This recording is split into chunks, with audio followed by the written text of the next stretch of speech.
8:43, don't expect an interest rate cut coming from this week's Federal Reserve meeting, despite the fact that inflation showed some signs of possibly improving. Core prices, as Olivia mentioned a little while ago, Olivia Vidal, climbed 3.4% last month. That's the smallest year-over-year increase since 2021.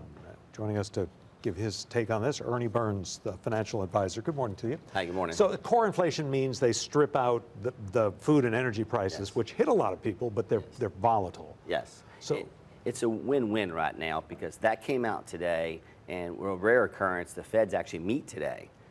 So we don't expect interest rates coming down, like you said, though, anytime soon. But you don't normally see, this isn't enough to, the Federal Reserve probably has its decision on interest rates, its short-term decision sort of baked in. They do, and in addition to, consumers are still feeling the pain. You know, we were talking about it before with food, wages, and just prices overall have not come down. Well, and I don't want to get too far into the political weeds here, but part of the issue is, and Charlie Cook, the well-respected political analyst from North Louisiana nationally, looked at it this way and said, people aren't focused on CPI.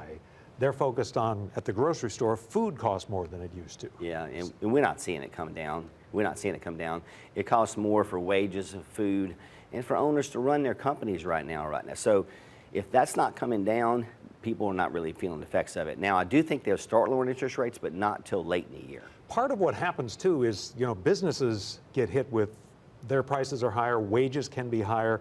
Restaurants obviously are very sensitive to prices, and it becomes difficult for a business owner to A, pay the salaries people want, and B, not sort of make that price increase permanent.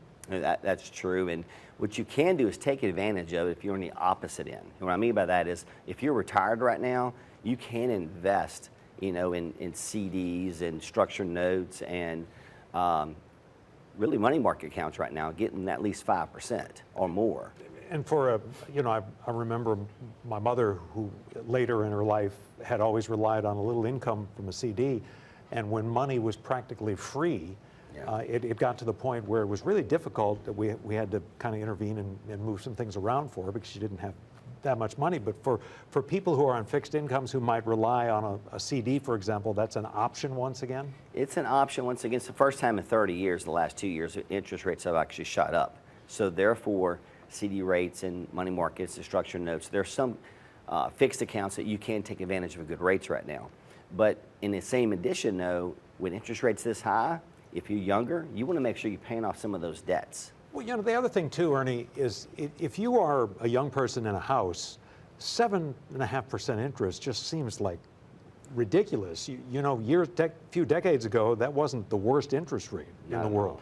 But the problem is, it's a real increase in somebody's, you know, monthly mortgage. So you got these first-time homeowners who want to step up to their second house, but they can't because they couldn't afford their first house today with today's interest rates, and it's kind of suppressing the market. That, in addition to, people are living off their credit cards a lot of times, and they're doing it so much so they just think it's just part of their income. So now, with interest rates this high, and actually with interest rates, and like you just said, mortgage rates, 7.5% is not that high. You know, our parents, and we're paying 15% at times. But in 1991, that all changed. So interest rates dropped for the last 30 years. Now it's gradually coming back up. But I guess if the house you're in costs $500 or $700, $800 more a month because of the interest rates than it would have 5, 6 years ago, people really feel it. They are. Ernie Burns, thanks as always. Thank you.